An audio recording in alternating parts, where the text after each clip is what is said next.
नमस्कार, संघर्ष और सफलता में आपका स्वागत है। मैं आपका दोस्त योगेश। आज हम राज्य लोक सेवा आयोग पीसीएस की परीक्षा को लेके एक ये वीडियो हमने बनाया है। इस वीडियो से आपका जो करंट अफेयर है वो मजबूत होगा। और मैं आपको बताना चाहता हूँ, जैसे कि हमने पूर्व वीडियो में पहले जो वीडियो हमने बनाई थी उन वीडियो में भी हमने बताया था आपको, संघ लोक सेवा आयोग हो या फिर राज्य लोक सेवा आयोग हो, वो हमेशा से ही 2 से 3 साल पहले का करंट अफेयर देते हैं।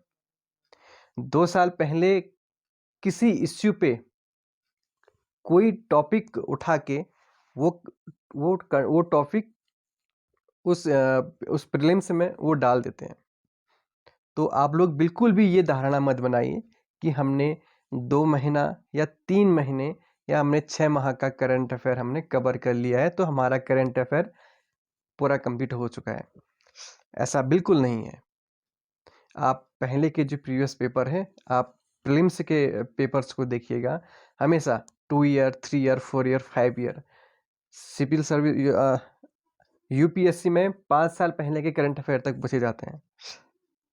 तो राज्य लोक सेवा आयोग में भी आपको करंट अफेयर हमेशा 2 साल 3 साल तक के जितने भी जो इम्पोर्टेंट उस पर इश्यूज़ रहे हैं उन इश्यूज़ को आप स्टडी कीजिए। और आप लोग जो रिसेंटली जो भी घटनाएं घटती हैं या जो भी नियुक्तियां होती हैं, जो अपडेट हैं, उनको आप कंप्लीट तो करेंगे ही, लेकिन साथ ही 1 साल या 2 साल पहले के करंट अफेयर को भी आपको कंप्लीट करना होगा। चलिए अब हम आगे बढ़ते हैं। ये आज का हमारा जो करंट अफेयर है ये उत्तराखंड पीसीएस परीक्षा को लेके है। सबसे पहले हमारा जो इस पे प्रश्न है, पहला प्रश्न, रवि चोपड़ा समिति कौन थी, क्या हवा इसका। आइए हम आगे बढ़ते हैं। 11 फरवरी 2022 को पर्यावरणविद रवि चोपड़ा ने उत्तराखंड चारधाम सड़क चौड़ीकरण परियोजना के क्रियान्वयन की निगरानी के लिए सुप्रीम कोर्ट द्वारा नियुक्त उच्चाधिकार प्राप्त समिति, जिसको एचपीसी कहते हैं, के अध्यक्ष पद से इस्तीफा दे दिया। इस त्याग पत्र का कारण समिति की संतुतियों व सुझावों पर परियोजना से संबंधित अधिकारियों द्वारा ध्यान नहीं दिया जाना बताया गया था। ये था रवि चोपड़ा समिति। आइए अब हम आगे बढ़ते हैं। अगला हमारा जो प्रश्न है, 29वीं बाल विज्ञान समारोह।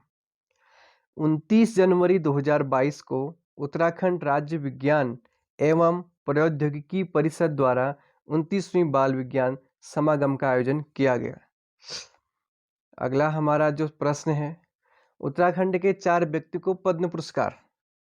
जी हाँ, 25 जनवरी 2022 को 73वें गणतंत्र दिवस के अवसर पर राष्ट्रपति ने वर्ष 2022 के लिए 128 पद्म पुरस्कारों की घोषणा की। उत्तराखंड के 4 व्यक्ति इन पुरस्कारों की सूची में शामिल हैं। पद्म पुरस्कार देश के सर्वोच्च नागरिक सम्मान है, जिन्हें 3 श्रेणियों में प्रदान किया जाता है। आइए देखते हैं वो 3 श्रेणियां कौन कौन सी हैं। प्रथम, पद्म विभूषण, दूसरा पद्म भूषण, तीसरा पद्मश्री शामिल है। इन पुरस्कारों की घोषणा राष्ट्रपति द्वारा हर वर्ष गणतंत्र दिवस के अवसर पर की जाती है। आमतौर पर मार्च अप्रैल में राष्ट्रपति भवन में आयोजित किए जाने वाले औपचारिक समारोह में प्रदान किए जाते हैं। वर्ष 2022 के लिए घोषित पद्म पुरस्कारों की सूची में उत्तराखंड के किन व्यक्तियों के नाम इसमें सम्मिलित किए गए हैं, हम आपको बताते हैं। पहला जिसमें नाम है जनरल विपिन रावत, जिनको मरणोपरांत सिविल सेवा के क्षेत्र में भारत के दूसरे सर्वोच्च नागरिक सम्मान पद्म विभूषण के लिए चुना गया। इसी प्रकार सुश्री माधुरी बर्थवाल कला के क्षेत्र में, सुश्री बसंती देवी जो सामाजिक कार्यकर्ता हैं, वह सुश्री वंदना कटारिया, आप सभी को पता है, जो खेल से संबंधित हैं, इनको पद्मश्री पुरस्कार के लिए चुना गया। अगला हमारा जो करंट अफेयर का जो सवाल है, स्टेट क्रेडिट सेमिनार 2022-23 में स्टेट फोकस पेपर का विमोचन किया? जी हाँ, 31 दिसंबर 2021 को उत्तराखंड के मुख्यमंत्री पुष्कर सिंह धामी ने नाबार्ड द्वारा आयोजित स्टेट क्रेडिट सेमिनार में स्टेट फोकस पेपर का विमोचन किया। अगला हमारा प्रश्न, सुरई इको टूरिज्म जोन में जंगल सफारी का शुभारंभ? जी हाँ, 29 दिसंबर 2021 को मुख्यमंत्री पुष्कर सिंह धामी ने खटीमा में सुरई इको टूरिज्म जोन में जंगल सफारी का शुभारंभ किया। इस दौरान उन्होंने जंगल की सफारी भी की। सुरई इको टूरिज्म जोन प्रदेश का पहला ऐसा इको टूरिज्म जोन है जहां पर्यटक जंगल सफारी का लुत्फ उठा सकेंगे। अगला हमारा जो प्रश्न है, नीति आयोग स्वास्थ्य सूचकांक 2021 में उत्तराखंड किस स्थान पर रहा? आइए देखते हैं।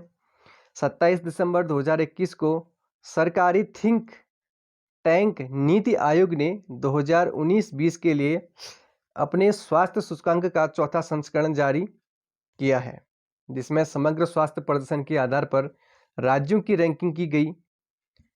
इसमें बड़े राज्यों में समग्र स्वास्थ्य प्रदर्शन के मामले में उत्तराखंड 15वें स्थान पर है, वहीं केरल शीर्ष स्थान पर है।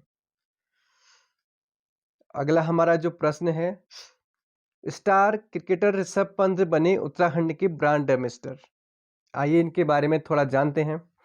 20 दिसंबर 2021 को उत्तराखंड के मुख्यमंत्री पुष्कर सिंह धामी ने भारतीय क्रिकेट टीम के विकेटकीपर बल्लेबाज ऋषभ पंत को राज्य में खेल को बढ़ावा देने और राज्य के युवाओं में मानसिक स्वास्थ्य जागरूकता पैदा करने के उद्देश्य से राज्य ब्रांड एम्बेसडर नियुक्त किया गया। अगला हमारा जो प्रश्न है, लिक्विड मिरर टेलीस्कोप क्या है? हाल ही में Aryabhatta research institute of observation sciences वैज्ञानिक दीपांकर बनर्जी ने बताया कि जल्दी ही उत्तराखंड में नैनीताल के पास देवस्थल में एशिया का सबसे बड़ा लिक्विड मिरर टेलीस्कोप, जिसे देवस्थली ऑप्टिकल टेलीस्कोप के रूप में जाना जाता है, यह स्थापित किया जाएगा। अगला हमारा प्रश्न, देहरादून में 2 दिवसीय अंतर्राष्ट्रीय सम्मेलन। जी हाँ, 4 से 5 दिसंबर 2021 को आज़ादी का अमृत महोत्सव के हिस्से के रूप में वन अनुसंधान FRI देहरादून में वर्चुअल मोड में कार्बोहाइड्रेट के रसायन विज्ञान और जीव विज्ञान में प्रगति पर 2 दिवसीय अंतर्राष्ट्रीय सम्मेलन का आयोजन किया गया। ये हमारा आज का करंट अफेयर्स था। धन्यवाद।